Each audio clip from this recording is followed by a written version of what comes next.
Saúdo a todos em nome de Jesus. Eu saúdo a todos em nome de Jesus. Era só falta de encorajamento. Encorajou um pouco, aí o amém fica melhor. Para você que nos acompanha em seus lares, sintam-se todos abraçados por nós. Para você que está aí no YouTube, Deus abençoe você e sua família. Vamos colocar de pé. Evangelho segundo Lucas, capítulo 7. História conhecida. Eu quero compartilhar com os irmãos algumas lições nessa linda história na Bíblia. Evangelho segundo Lucas, capítulo 7, a partir do versículo 36.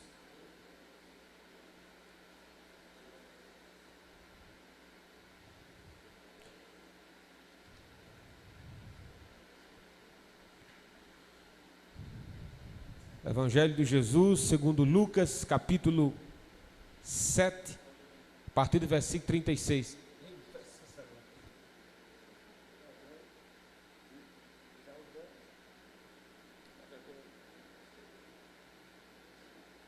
Diz assim a palavra de Deus: convidou um dos fariseus para que fosse jantar com ele. Jesus, entrando na casa do fariseu, tomou um lugar à mesa. E eis que uma mulher da cidade, pecadora, sabendo que ele estava à mesa na casa do fariseu, levou um vaso de alabastro com um unguento, e estando por detrás aos seus pés, chorando, regava-os com suas lágrimas e os enxugava com seus próprios cabelos, e beijava-lhe os pés e ungia com um unguento. Ao ver isto, o fariseu que o convidara disse consigo mesmo: se este fora profeta, bem saberia quem e qual é a mulher que lhe tocou, porque é pecadora. Dirigiu-se Jesus ao fariseu e lhe disse: Simão, uma coisa tenho a dizer-te. Ele respondeu: dize, mestre. Certo credor tinha 2 devedores. Um lhe devia 500 denários e o outro 50. Não tendo nenhum dos dois com que pagar, perdoou-lhes a ambos. Qual deles, portanto, o amará mais? Respondeu-lhe Simão: suponho aquele a quem mais perdoou. Replicou-lhe Jesus: julgaste bem. E voltando-se para a mulher, disse a Simão: vê esta mulher? Entrei em tua casa e não me destes água para os pés. Esta, porém, regou os meus pés com suas lágrimas e enxugou com seus cabelos. Não me destes ósculo. Ela, entretanto, desde que entrei, não cessa de me beijar os pés. Não me ungistes a cabeça com óleo, mas esta com bálsamo ungiu os meus pés. Por isso te digo, perdoados lhe são os teus muitos pecados, porque ela muito me amou. Mas aquele a quem pouco se perdoa, pouco ama. Então disse a mulher: perdoados são os teus pecados. Os que estavam com ele à mesa começaram a dizer entre si: quem é este que até perdoa pecados? Mas Jesus disse à mulher: a tua fé te salvou, vai-te em paz. Soberano Deus, Pai de bondade, Deus de infinitas misericórdias, te louvamos pela oportunidade que o Senhor nos concede de pregar a sua palavra. Que teu Espírito Santo aplique a mensagem pregada nessa noite nos corações de cada um dos ouvintes, que vidas sejam transformadas. Ó Deus, não haja apenas entendimento nos pensamentos e ideias dos irmãos, mas que a nossa vida mude, que a nossa vida glorifique a Ti, que as lições aqui ensinadas fiquem guardadas em nossos corações. É o que te pedimos, Pai, em nome de Jesus. Amém, Senhor, e amém. Poder se assentar. A história dessa mulher que não tem nome, ela é identificada na Bíblia apenas como mulher pecadora. Alguns comentaristas vão dizer que sempre que aparece essa designação pecadora e aplicava-se a uma mulher, é porque provavelmente ela seria uma meretriz, vendia o seu corpo para ter o que comer. Pelo menos é assim que alguns pensam por isso que recebe esse nome, e é por isso que Simão, o dono da casa, tem um espanto ao ver que Jesus nada fez quando essa mulher começou a beijar aos pés de Jesus. Ele até chegou a cogitar em seus pensamentos: se esse Jesus fosse profeta, bem saberia quem é essa mulher que lhe tocou. Então, com base nisso, alguns entendem que essa mulher era uma meretriz. Então, como a leitura é extensa, eu achei por bem apenas tirar algumas lições com esta mulher pecadora, lições que nós podemos guardar para toda a vida. A primeira lição, parece uma ironia, mas não é que nós aprendemos com essa mulher o seguinte: ela não se envergonhou de Jesus. Alguém poderia dizer assim: pastor, não era para ser o contrário não, já que ela provavelmente fosse uma meretriz. Jesus era um homem solteiro, em um ambiente público, não devia ser ela que deveria ter vergonha de aproximar-se de Jesus dessa forma. Mas a questão não é essa. Ela não se envergonhou de Jesus por vários motivos, e isso é louvável.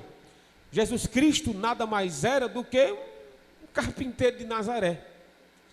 Jesus Cristo, ele não era um homem de posses. Ele não despertou as multidões que o seguia por causa da sua pompa, por causa do seu luxo, por causa da sua influência política, nem muito menos financeira. Jesus, ele foi desprezado por muitos líderes religiosos da sua época, e por vários motivos. Um dos motivos foi a simplicidade de onde ele veio. Lembremos de Natanael. Filipe, quando foi convidar Natanael, ou o contrário, Natanael disse: pode vir alguma coisa boa de Nazaré? Então, de onde Jesus veio, as condições que tinha, sem dúvida, só despertava para aqueles desprezo. Isaías 53 vai nos dizer que quando olhávamos para Cristo, nenhuma aparência víamos. Era um homem experimentado, era um homem de dores. E sem dúvida Jesus foi um homem desprezado. Mas essa mulher pecadora, ela não se envergonhou de Jesus, porque ela viu que Jesus não era um mero homem. Não era só mais um. Ela viu em Jesus Cristo um homem acima dos demais. Ela viu o Filho de Deus.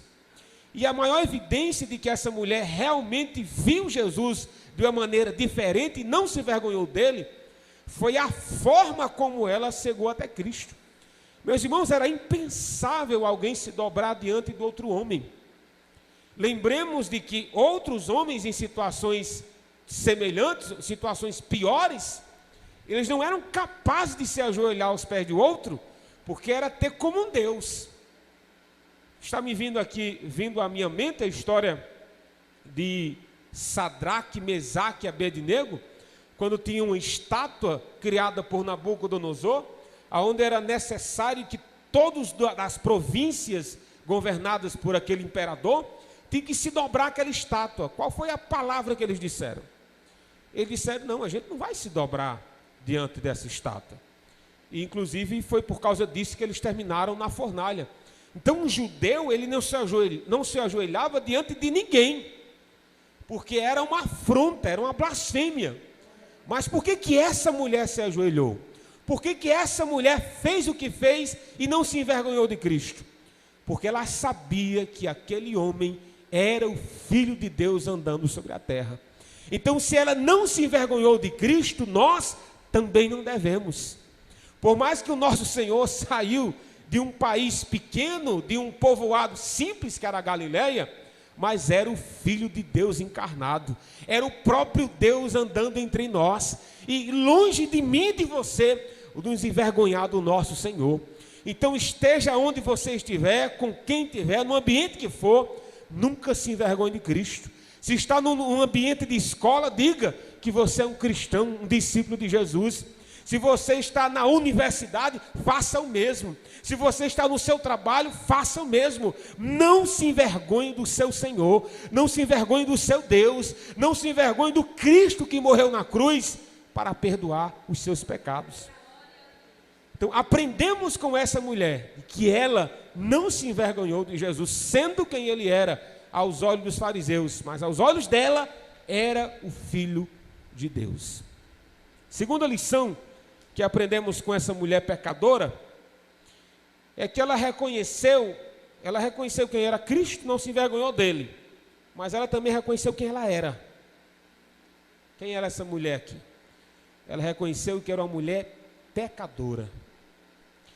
Antes que as pessoas apontassem para ela, está aí no versículo de número, deixa eu ver aqui, versículo de número 37, diz aí: eis que uma mulher da cidade, pecadora, sabendo que Jesus estava à mesa da casa do fariseu, levou um vaso de alabastro com unguento, e estando por detrás, aos seus pés, chorando, regava-os com suas lágrimas e enxugava com seus próprios cabelos, e beijava os pés e ungia com unguento. Por que ela fez isso? Por que ela chorou aos pés de Jesus? Por que ela enxugou as lágrimas que caíam nos pés de Jesus com os seus cabelos? Por que ela teve essa audácia e essa coragem toda? Por causa de que ela sabia quem era. Ela sabia das suas falhas, ela sabia dos seus pecados, ela sabia que a vida que tinha não agradava a Deus, ela sabia o que tinha praticado e a vida que tinha tido. E esse reconhecimento da sua pecaminosidade deve produzir em nós um coração quebrantado. Deve produzir em nós um reconhecimento de quem nós somos quando estamos diante de Jesus. Diante de Jesus não há espaço para soberba, não há espaço para altivez de espírito, não há espaço para cabeças erguidas. Diante de Jesus há espaço para lágrimas, há espaço de reconhecer quem nós somos. Na presença de Jesus devemos fazer o mesmo que o próprio Davi fez quando orou no Salmo 51. Ele disse: Pai, eu pequei contra ti, eu pequei contra os céus. Enquanto eu não confessei os meus pecados, os meus ossos estavam aqui esmagando-me por causa dos meus pecados. Mas quando eu confessei os meus pecados, veio o perdão da parte de Deus. É o que Davi diz no Salmo 51. Esse coração arrependido é o que produz a presença de Jesus. Então, se essa mulher reconheceu quem era Cristo, ela também reconheceu quem ela era. Ela era uma mulher pecadora. E nós também. Qual foi a última vez que você, se ajoelhando, disse: Senhor, eu sou um pecador mesmo? Quantas promessas disse que cumpriria e não cumpri? Geralmente isso acontece dia 31 de dezembro, né? Eu prometo ler a Bíblia todinho esse ano. Quando chega dia 15 de janeiro, você não sabe nem onde é que está a sua Bíblia. Imagine se está lendo. Quantas vezes nós não quebramos as nossas promessas, não é? Esse ano vai ser de jejum e oração. Você aumentou uns 10 quilos, não foi? Quantas promessas quebradas, não é? Então, você quer um conselho? Aprenda com essa mulher aqui. Reconheça que nós somos pecadores. Reconheça que nós quebramos as nossas promessas. Reconheça que nós precisamos de Deus todos os dias. Faça como a oração de Jesus em Mateus capítulo 6, a partir do versículo 9, ele ensinando os discípulos a orar. E está lá na oração ensinada por Jesus: Pai, perdoa os nossos pecados. Por que Jesus ensinou os discípulos a pedir a Deus perdão pelos pecados? Porque aquele que confessa o seu pecado e deixa, esse prospera. Meus irmãos, a prosperidade de Deus, a restauração de Deus, aonde existe confessar o pecado, aonde existe uma confissão dos pecados que tem. Eu não estou falando dos pecados alheios, dos que os outros fizeram ou deixaram de fazer. Eu estou falando dos meus pecados, eu estou falando dos seus pecados. Quando o apóstolo Paulo foi falar sobre pecados, aí o apóstolo Paulo diz: dos pecadores, eu sou o principal. Você sabe como você reconhece um pecador? É quando você diz assim: está aqui eu sou o principal. Rapaz, existe tanta coisa a ser mudada na igreja, existem tantos pecados a serem consertados na igreja, comece pelos seus pecados. Comece a tratar dos seus problemas, porque você vai se ver com Deus com os seus pecados e não com os pecados dos outros. E essa mulher se ajoelhou reconhecendo quem ela era. Não foi para tratar da hipocrisia de Simão o fariseu, não foi para tratar dos pecados dos apóstolos de Jesus que o arrodeara, mas foi para tratar dos seus próprios pecados. Então aprenda com essa mulher a reconhecer a nossa pecaminosidade. Terceira lição com essa mulher pecadora, está aí no versículo 38, repito o versículo. Nessa mesma passagem, diz que ela regava com suas lágrimas os pés de Jesus, enxugava com seus cabelos, beijava os pés e ungia com unguento. Qual é a terceira lição aqui, meus irmãos? Essa terceira lição é: aprenda a se quebrantar na presença de Jesus. Parece semelhante, mas não são as duas lições. A segunda, ela reconhecer que é pecadora. A terceira, é ela se quebrantar na presença de Jesus. Onde é que está a diferença aí? Se a gente apertar um pouco você, ou qualquer um de nós aqui nessa noite, ou você que está em casa, facilmente você vai dizer que é pecador. Isso aí ninguém tem dificuldade disso. Todo mundo sabe que é pecador, glória a Deus. Mas o ponto aqui não é reconhecer que é pecador. O ponto é se quebrantar na presença de Jesus, sabendo quem você é. Qual foi a última vez que saiu lágrimas dos seus olhos? Não por causa dos pecados dos outros, mas por causa dos seus pecados. Qual foi a última vez que você chorou na presença de Jesus, tratando dos seus pecados? Quer dizer, nós vemos nessa mulher um quebrantamento. Era tantas lágrimas molhando os pés de Jesus, que ela tinha que enxugar. Enxugou com o quê? Com os seus cabelos. Você entende a quantidade de lágrimas que aqui tinha? A ênfase que Lucas nos passa não é a quantidade de lágrimas, mas é o quebrantamento na presença de Jesus. É reconhecendo e confessando os pecados, e na presença de Deus tem que haver quebrantamento. Você tem que reconhecer, meu querido, onde é que você está errando.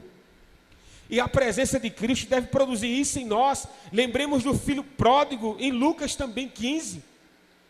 Quando ele reconhece os pecados que tem e decide voltar, quando ele está na presença do Pai, o que ele faz? Você acha que ele vai reivindicar os direitos como filho?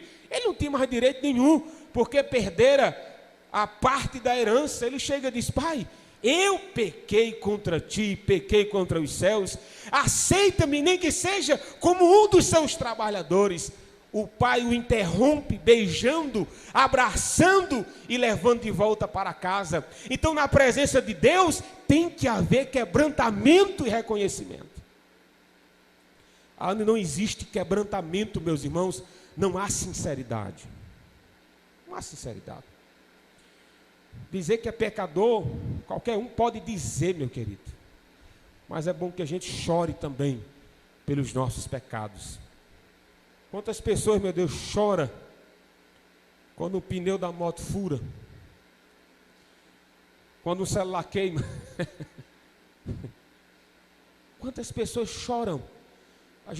Estamos bons para chorar por coisas triviais, por coisas banais. Às vezes dá um relâmpago, você começa logo, uma nuvem do tamanho da mão do homem, a gente já começa a chorar, né? Imagina um trovão. Eu não vejo problema em você chorar com o que você bem quiser. Mas minha lição aqui, meu ponto aqui é: qual foi a última vez que você chorou aos pés de Jesus? Qual foi a última vez que nos seus olhos derramou lágrimas na presença de Jesus? Eu aprendo com essa mulher que na presença de Jesus há espaço para quebrantamento. Quarta lição que eu aprendo com essa mulher é que ela se sacrificou na presença de Jesus. Houve um sacrifício aqui. Versículo 46, Lucas capítulo 7. Olha aí, Jesus rebatendo Simão, que estava admirado porque que Jesus não fez nada com aquela mulher chorando. O que diz o versículo 46? Ele diz: não me ungistes a cabeça com óleo, mas esta com bálsamo ungiu os meus pés. O que é bálsamo?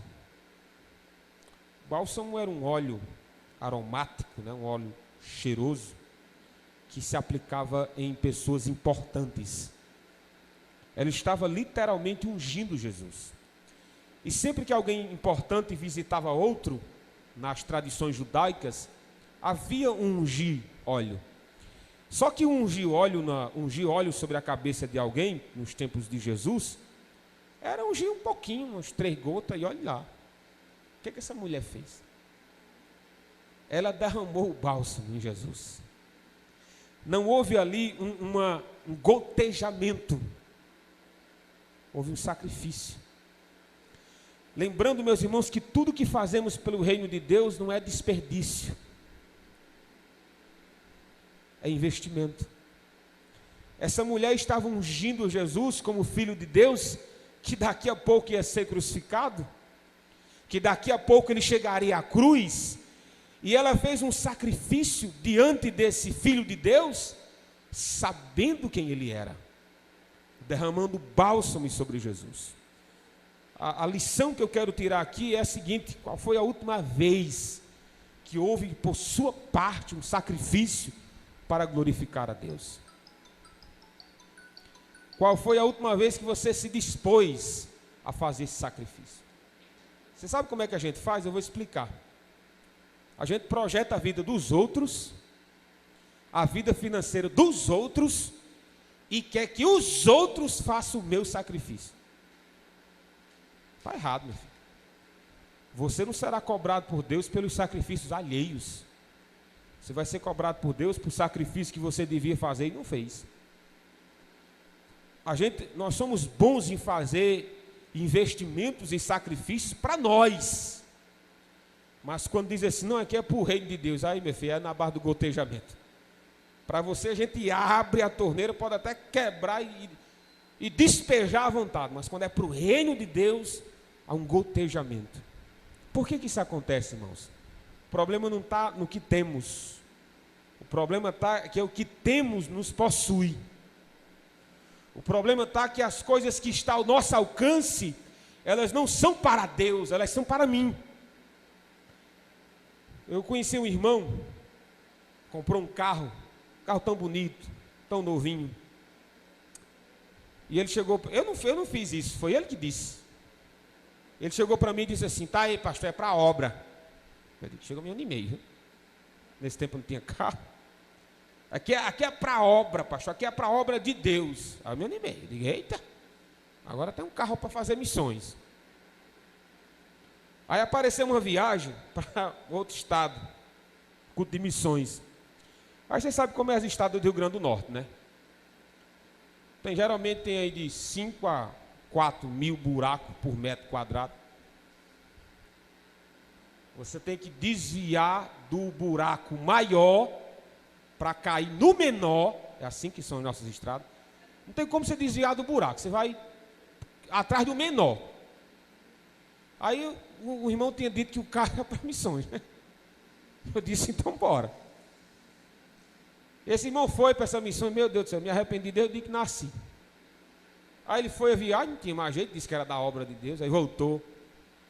Parece que eu estou vendo, não disse nada, cheguei na casa de manhãzinha, na casa dele de manhã, aí o carro estava encostado assim, ele disse: para essas viagens aí, não tem mais carro não.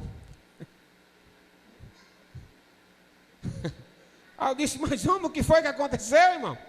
Não, essas viagens não tem mais carro não. Aí eu disse: não, então tá bom. Aí também nunca mais usei o carro desse indivíduo. O que eu estou querendo dizer com isso é o seguinte: cuidado com aquilo que você diz, porque com base naquilo que dizemos seremos cobrados. Essa mulher voluntariamente, ninguém exigiu, ninguém mandou, ela voluntariamente pegou um bálsamo que tinha um unguento e derramou aos pés de Jesus. Quem foi que mandou ela fazer isso? Ninguém. Foi um ato voluntário. Então, tudo que se faz na presença de Jesus também é voluntário.